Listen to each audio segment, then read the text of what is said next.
अस्सलाम वालेकुम जी। अरशद शरीफ साहब के हवाले से एक और ख़बर सामने आई है कि उनका जो पोस्टमार्टम है वो कीनिया में मुकम्मल कर लिया गया है और उसके बाद उनकी जो लाश है उसको पाकिस्तान भेजने के लिए जो पाकिस्तानी वहाँ पर एम्बेसी है उससे रब्ता भी हो गया और हो सकता है कल तक या कल शाम तक उनकी जो लाश है वो पाकिस्तान पहुँच जाए। और इस हवाले से बहुत से सवालात नए भी जन्म ले रहे हैं। अगर आप में से किसी ने उनकी वो तस्वीर देखी है तो वो वैसे दिखाने वाली नहीं है, वो आप लोगों के साथ हम शेयर भी नहीं कर सकते। उसमें वो पैसेंजर सीट पर बैठे हैं और बिल्कुल उनके ये माथे के ऊपर इस जगह पर जो है वो गोली मारी गई है। और बताया ये जा रहा था कि कोई बच्चा है छोटी उम्र का जो कि उनकी गाड़ी में था, जिसके लिए पुलिस ने नाकाबंदी कर रखी थी और पुलिस चाहती थी कि वो उसकी बच्चे को जो यरगमाल बनाया गया है उसको उन मुलजिमों से जो है वो आज़ाद करवाए, जिसकी वजह से उन्होंने मिस्टेकनली आइडेंटिटी जो है मतलब उन्होंने शनाख्त नहीं कर सके उन लोगों को और उनको लगा कि ये शायद वही गाड़ी है जिस पर उनके ड्राइवर ने गाड़ी नहीं रोकी, तो पीछे से जो है फायर मार दिए गए। अगर पीछे से फायर मारा गया हो तो ये यहाँ से उस तस्वीर में जो है वो चीज़ नज़र आ रही है कि बिल्कुल फ्रंट साइड पर जो है वो बुलेट लगा है और वो इतनी मतलब वो ना देखी जाने वाली तस्वीर है। उस पर कुछ तबसरा करना भी जो है वो मेरे लिए इंतहाई मुश्किल है। तो अगर तो गाड़ी को फायर मारना ही था तो आप टायर ब्रेस्ट करते या अदरवाइज़ आप ड्राइवर को फायर मारते ना जिसने गाड़ी रोकी नहीं है। और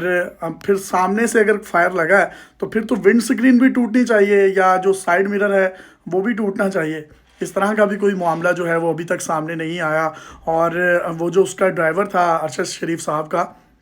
उससे मुतल्लिक ये कहा जा रहा है उसने ये बयान हॉस्पिटल पहुंचने पर दिया है और उससे जब ये सारा मामला पूछा गया अब बहुत से लोग ये भी सवालात कर रहे हैं कि जब उनकी जान को इतना थ्रेट था, वो दुबई में थे, फिर कुछ दिन वो लंदन में रहे, तो उन्होंने कीनिया जैसे मुल्क का इंतखाब क्यों किया। तो बहुत से इन्वेस्टिगेटिव जो जर्नलिस्ट हैं वो इस हवाले से कह रहे हैं कि जब इस तरह की कोई मेन स्टोरी करनी हो, कोई बड़ी करप्शन को एक्सपोज करना हो, तो हम लोग जो है ईमेल्स या टूल्स का सहारा नहीं लेते। हम अपनी जितनी भी कन्वर्सेशन है वो व्हाट्सएप, इंस्टाग्राम या किसी भी दूसरे मीडियम के ज़रिए से नहीं करते। इसमें हम फेस टू फेस एक दूसरे से मिलते हैं, वन ऑन वन मुलाकात होती है जिसमें आप प्रूफ्स देते भी हैं और प्रूफ्स ले भी लेते हैं। तो हो सकता है कि अरशद शरीफ साहब ने कोई ऐसी ही स्टोरी करनी हो, कोई बड़ी स्टोरी के लिए किसी बड़े मिशन पर जाने के लिए उन्होंने कीनिया का इंतखाब किया हो। शेख रशीद साहब हैं, उन्होंने इससे मुतल्लिक एक इल्ज़ाम लगाया। उनका ये कहना था कि कोई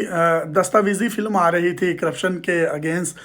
जिसमें कोई एक सिग्नेचर करना था उन्होंने, और वो सिग्नेचर करने के लिए ही कीनिया के किसी बाशिंदे से मिलने के लिए गए थे और इसीलिए जो है उनका वहाँ पर जो है इस तरीके से मर्डर जो है कर दिया गया। अगर मैं कीनिया की आपको क्राइम के हवाले से हिस्ट्री बताऊं तो आप इनके इंडेक्स और इनके फिगर्स चेक कर सकते हैं ऑनलाइन भी। वो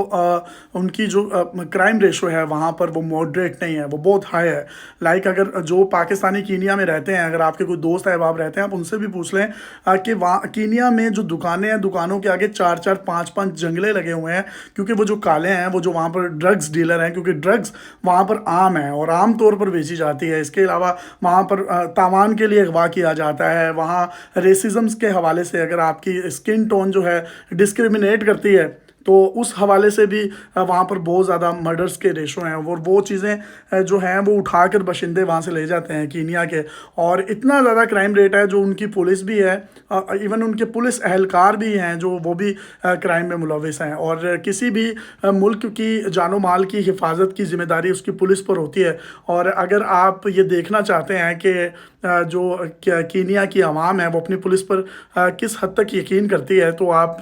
कोई भी कीनिया का कोई फेसबुक पेज उठा लें या कोई ऐसी उनकी मुस्तनिद ऑर्गेनाइजेशन जो वहाँ पर काम कर रही है और जो पुलिस के हवाले से, ह्यूमन राइट्स के हवाले से है, तो कमेंट सेक्शन में और लोगों के जो वहाँ पर ख्यालात हैं वो दर्ज हैं जिस पर वो अपनी पुलिस पर बिल्कुल भी यकीन नहीं करते और वो कहीं ना कहीं ज़िम्मेदार समझते हैं अपनी पुलिस को, जो कि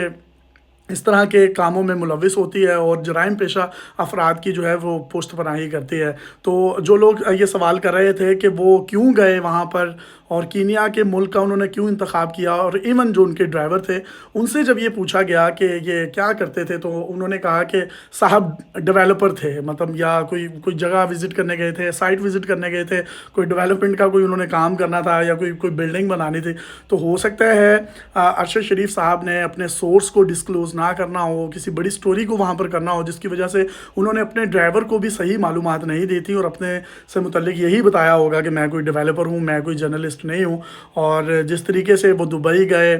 اور پھر اس کے بعد وہ لنڈن گئے، پھر لنڈن سے ان کا کینیا جانا ہوا، اور ایک جو لائر تھے ان کا یہ کہنا تھا کہ شاید کینیا ایک ایسا ملک ہے جہاں پر اون ارائیول آپ کو ویزا مل جاتا ہے۔ مے بی پاکستانی کچھ جو حکام ہیں وہ دبئی میں یا انگلینڈ میں وہ درخواست کر رہے تھے ارشد شریف صاحب کی واپسی کی، تو مے بی انہوں نے اپنی جان بچانے کے لیے شاید کینیا کا رخ کیا ہو کہ اون ارائیول وہاں ویزا مل جائے گا۔ تو بہت سے سوالات